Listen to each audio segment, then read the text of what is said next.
Don't go. Please don't go. Intrigue. Danger. He walks alone through the jungles of intrigue. Around him hangs an air of mystery, the ominous threat of death. Unknown, accompanied only by truth and courage, moves Bob Barkley, undercover agent.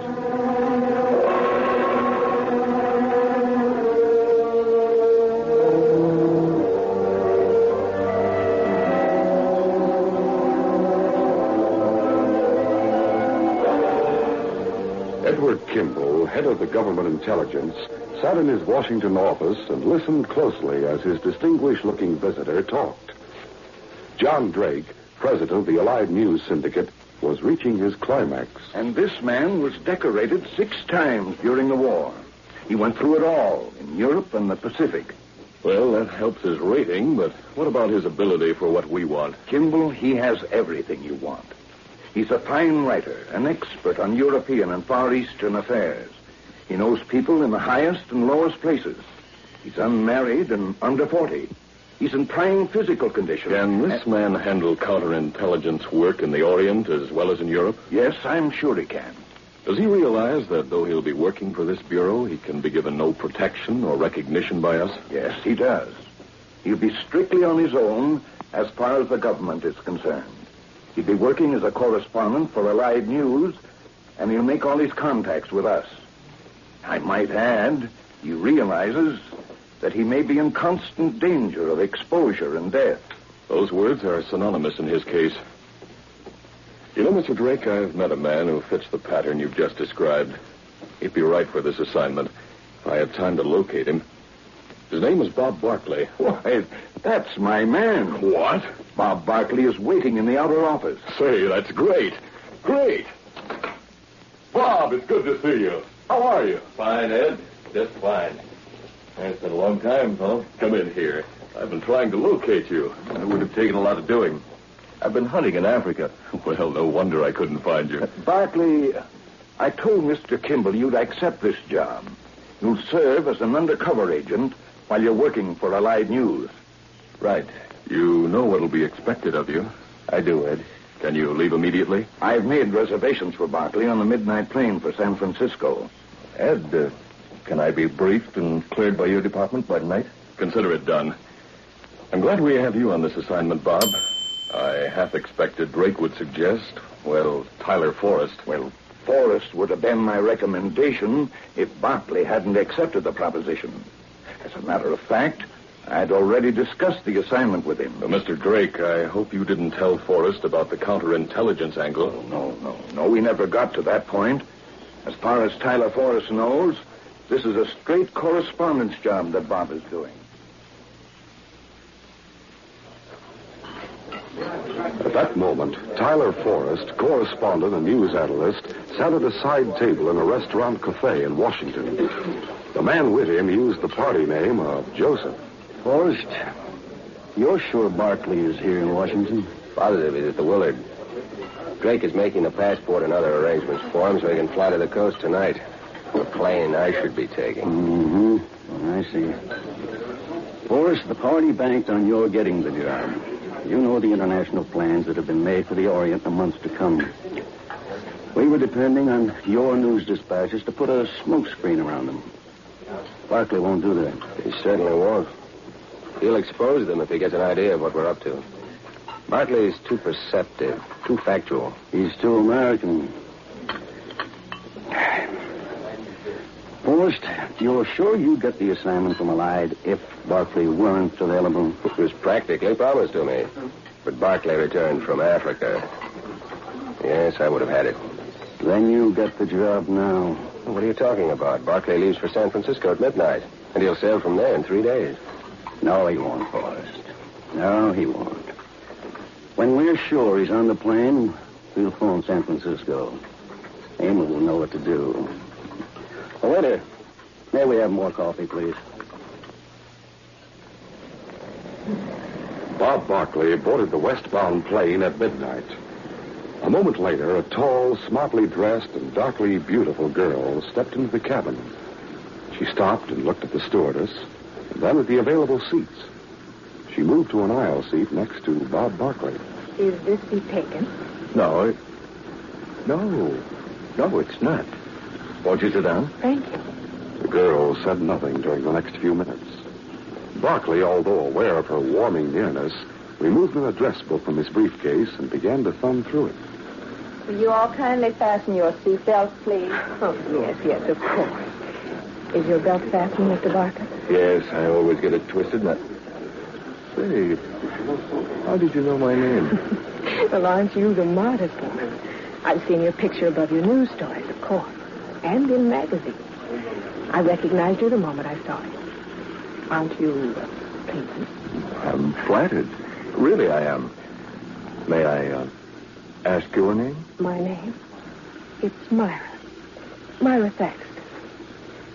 I'm on my way to Hong Kong eventually by way of Hawaii. My father's in the Army and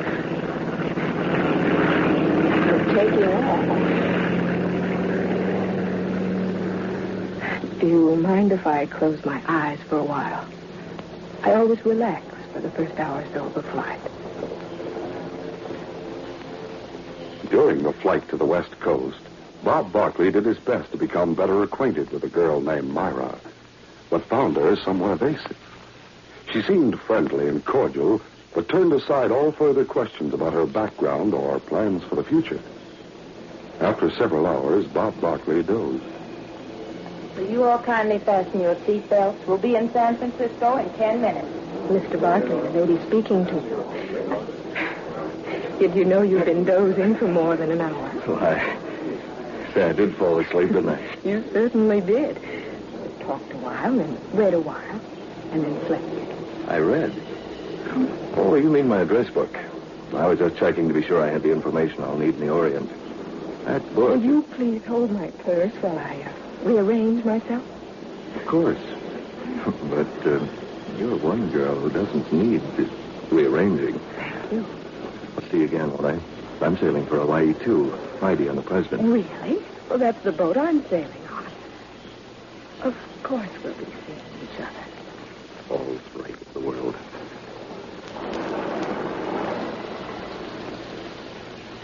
Barkley and Myra Thaxton said farewell at the airport terminal building. He made arrangements for his luggage and then reached into his pocket for his address book. He recalled having placed it there before going to sleep on the plane. But now the book was gone. He returned to the plane and searched carefully on the floor around the seat he had occupied. There was no trace of the book. What could have happened? No, that can't be. That girl? Why would she want it? She had the best opportunity, of course. Yeah, but then there were others on the plane. That fellow with the mustache who brushed against me when I got off. The stewardess. It might be important to a person who knew what the names and remarks meant.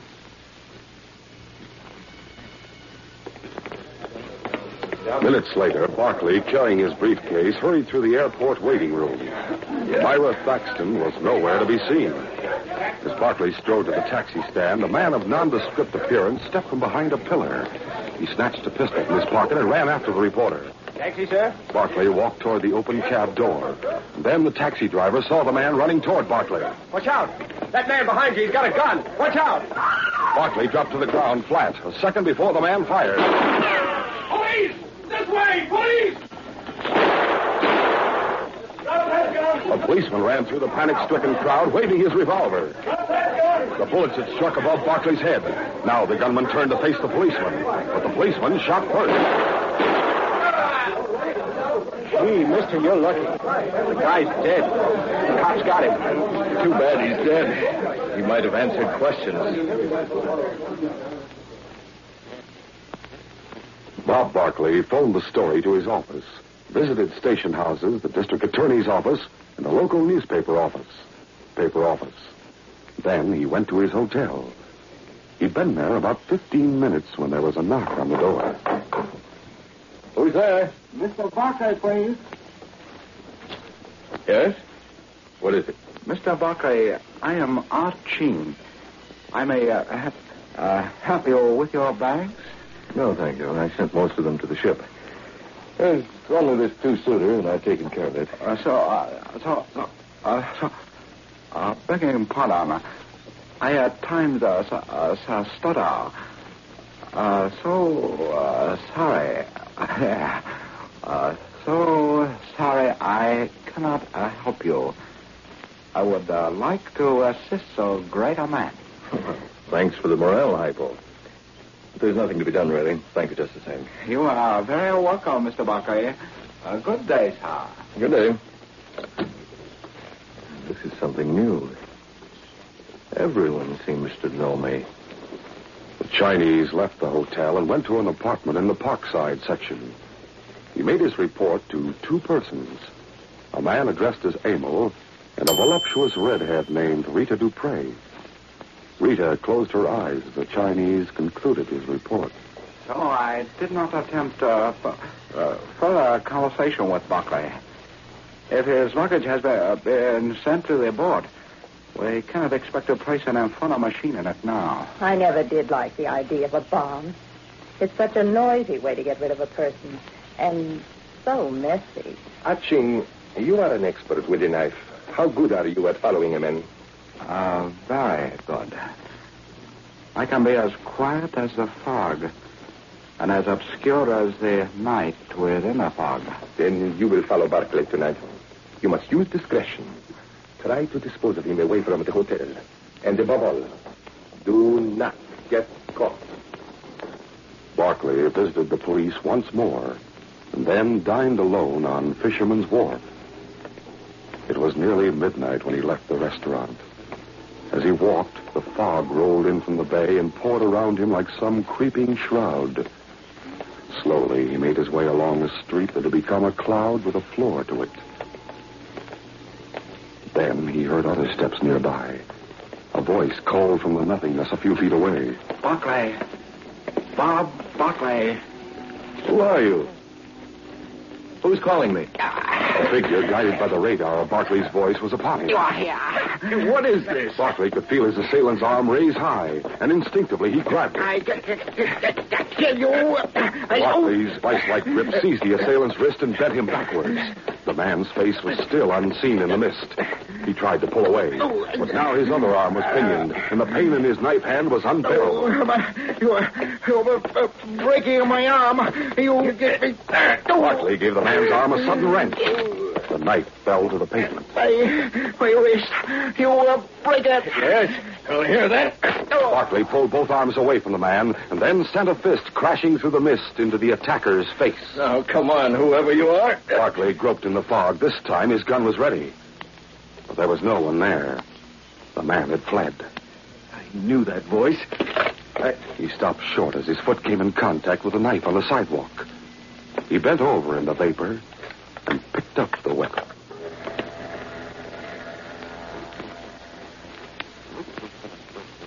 Police Lieutenant Brady at headquarters was at a loss. Barkley, how can we know the answer to this if you don't? This is the second time someone has tried to kill you today. Oh, why do they want to kill me? I don't get it. You haven't been able to identify the fingerprints on the knife, huh? They don't show up in our print file. We're checking with the FBI. This dagger tonight was a Chinese type. Now, if you had a Chinese enemy... Wait, Lieutenant. That's it. Chinese. I thought I recognized that voice in the fog tonight. It was a Chinese. Ching. Come with me. We're going to my hotel. But when they went to the hotel, Ching had disappeared. The next day at 6 o'clock Pacific time, Bob Barkley was on the phone with his employer in New York. And Mr. Drake, they've learned that the fellow who was killed after shooting at me is a communist. Or was. One of the goon workers in their dock cell out here. It could be the political angle, but it still doesn't make sense. I haven't been doing any anti-red stories lately. You'd better tell our friend in Washington what I just told you. Tonight? No, I'm going out. I'm going to Chinatown to see an old friend of mine, Tom Wong. Tom knows everything and everyone in Chinatown. Maybe he can give me a lead as to why I'm suddenly the target for a Chinese knife man. Tom Wong was effusive when Bob Barkley entered his restaurant. After an exchange of greetings, he led the newspaper man to the bar. Wong, Chubby, and Genial raised his freshly poured glass in salute. Mr. Barclay, we do not discuss your problem till we first have this libation. Chinese sage say one time, many years ago... Well, Tom, lay off the Charlie Chan routine and let's get this parade started. Here's how. Skål. I like that skål. Now, what do you want to know? Barclay told of what had happened the night before. And he said his name was Ah Ching, eh? He's a bad one, that guy. But he's not a gangster. What is he? Communist. He's trying hard to divide his own people here like his pals are doing in China. Oh, another one. So that's the angle. Strange. I wonder... Oh, never mind. The thing is, how and why? How and why what? I'm just thinking and talking to myself, Tom. That's bad business. Maybe you got money in the bank, eh? Better to fill your mouth with food instead of words. We have another libation and then a real Cantonese dinner. Sound good? Waiter, more libation. Meanwhile, 3 persons met in the apartment in Parkside. Emil paid no attention to Rita Dupre. His wrath was directed at Ah Ching, who sat in the corner of Emil's apartment, his arm bandaged, and a piece of surgical plaster covering his nose and jaw. It would have been better if Barclay had killed you, Ching. You know that. I agree. Leaders in New York are right in what they have decreed. I have failed miserably. You wouldn't take the advice I gave. You wouldn't listen. Shut up and keep quiet while I answer this. Drugstore. Oh, it is you. It is Hickman who has been trailing Barclay tonight. What is that? So? Well. And you are sure he is alone? Wong? We do not worry about fools like Tam Wong. Who's Tam Wong? Will you keep quiet? Stay there. I shall get this matter settled at once. Call me in case Barclay leaves. Otherwise, wait. Another man will join you very quickly. Ah Ching? That call could mean a reprieve for you. If you have the assistance of Hickman, could you still use your knife hand? I shall die anyway if I don't. I can use it. Then you and Rita will have this last chance to serve your party. Perhaps our comrade, Tyler Forrest, will go to the Orient yet. Rita, you have a knowledge of knockout drops? Knockout drops. Naturally, I have. Uh-huh. I shall give you some. You will go to Tam Wong's restaurant. Then here is what you will do. While Ah Ching and Hickman wait outside.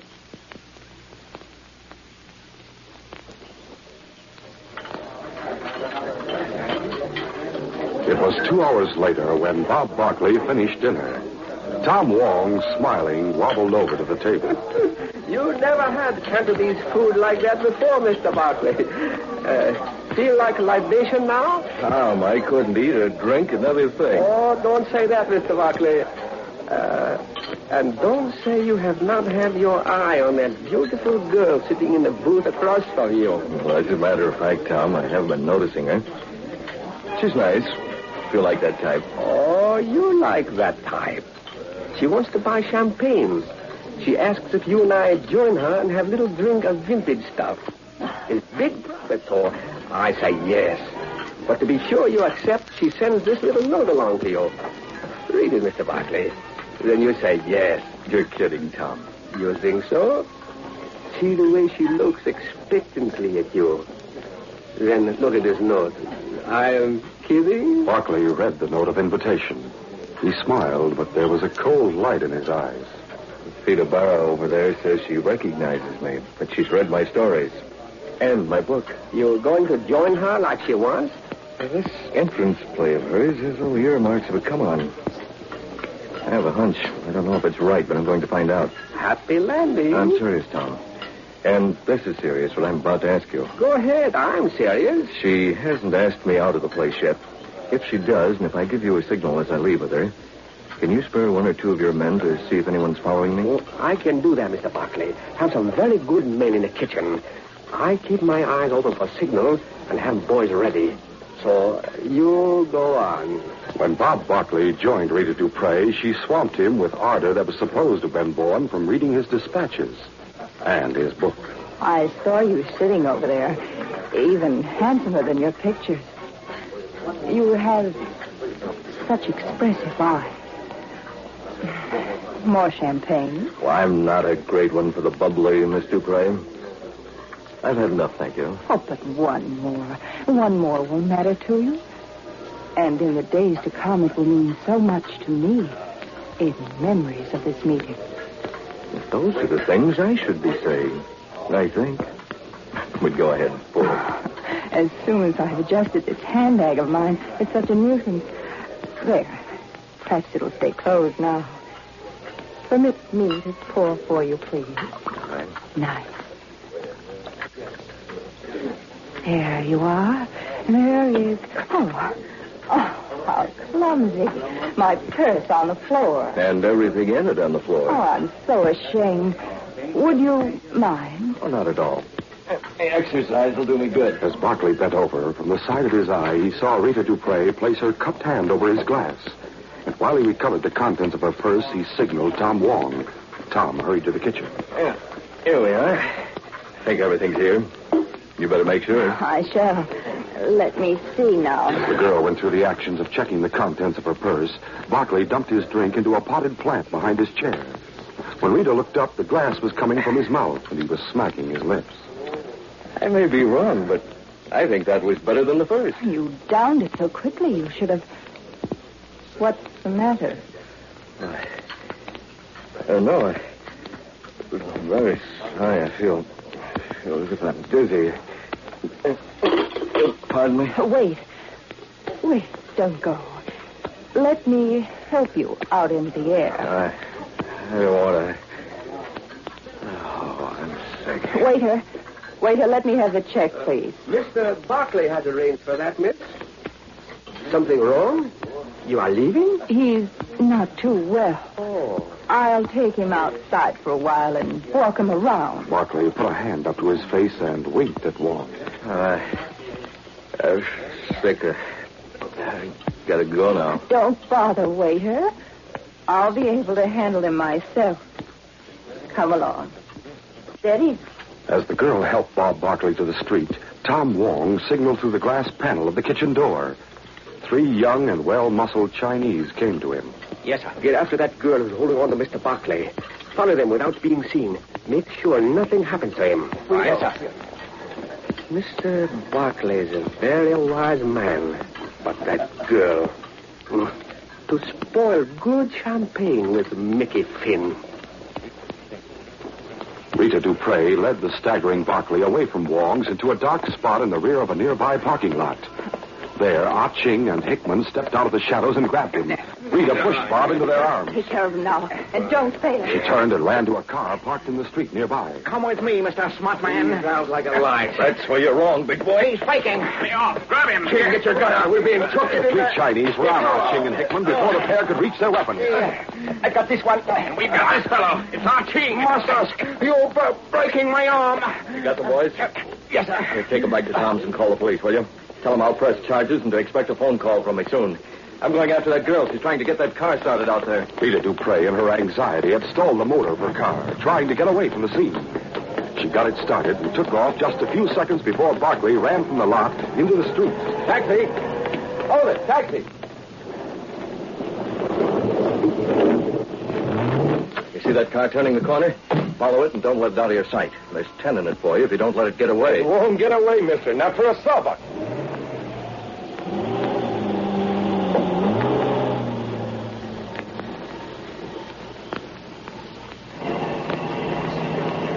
When the car reached a house in the Parkside district, Bob Barkley ordered his driver to stop a half a block behind him. This'll do.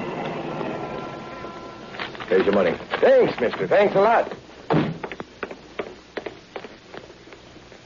Half an hour later, Bob Barkley called Lieutenant Brady at police headquarters. Lieutenant, your men arrested Ah Ching and his partner? Good. Well, I followed the girl and know where she is now. I'll press charges if you bring some men out here. Yes. I'll be waiting for you. Come to 9846. Brady, with 2 uniformed men and 2 others in plain clothes, arrived shortly after. On account of the communist angle, I thought I'd better bring some FBI men with me, just in case. Where is this place? Follow me. I'll take you to it. Rita, in Emil's apartment, paced the floor nervously. What can be keeping Ah Ching? I told him to... Oh, there he is now. What kept you? Bob Barkley. You look surprised, Rita. You fool, Rita. We've been trapped. Hey, come back here, mister. Not so fast. Think you'd better come along with us, too. Gestapo. Don't get mad, mister. You can sit next to the driver. Coming, Mr. Frey? This is your doing, Bob Barkley. What does this mean? It means I want to know more about you, Rita. Honestly, I do. So do the police.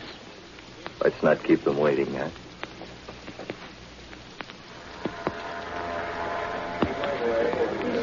Lieutenant Brady escorted Bob Barkley aboard the Hawaiian-bound boat on Friday. As the boat prepared to leave, he placed his hand on the newsman's shoulder. Well, I'd better be getting ashore. I didn't think it would happen, but I finally got you safely on board. I'm grateful, Lieutenant. But with that whole gang being held in jail, I'd have arrived safely. At least I think I would have. I'm glad I thought of the communist angle. Brought along the FBI men on that raid. This fellow Emil was one of the biggest shots in the international setup. He sneaked into this country to direct the sabotage work on the coast. They have a file on him that big. Well, Lieutenant, I've written all that in my stories. Now tell me something I want to know. Why were they so anxious to bump me off? Maybe they don't want you to go wherever it is you're going. The commies, I mean. No, that can't be it. I'm just a writer, and I haven't begun to grind any axes in my stories yet. I can imagine the time may arrive when they won't want me to come back. But it's for the other... Hey, what are you looking at? Do you see what I see? What? The girl over there standing near the salon. She's the most gorgeous thing I... Hey, Barkley, where are you going? I know this girl. I'll be seeing you. So long. Bob Barkley, how good to see you. I've been reading about you in the papers. How terrible it must have been, those people trying to kill you. Yes. The first time was at the airport. A few minutes after I left you. What do you mean by that? You don't know. You, wouldn't know what happened to the address book I was reading on the plane, would you? Well, of course I do. It's right here in my purse.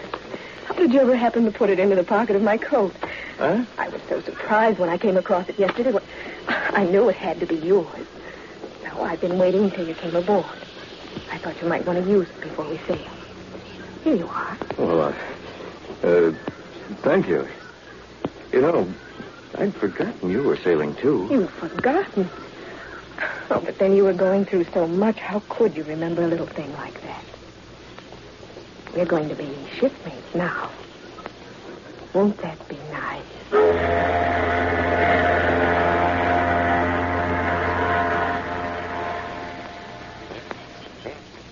That evening, Bob Barkley's spirits are high.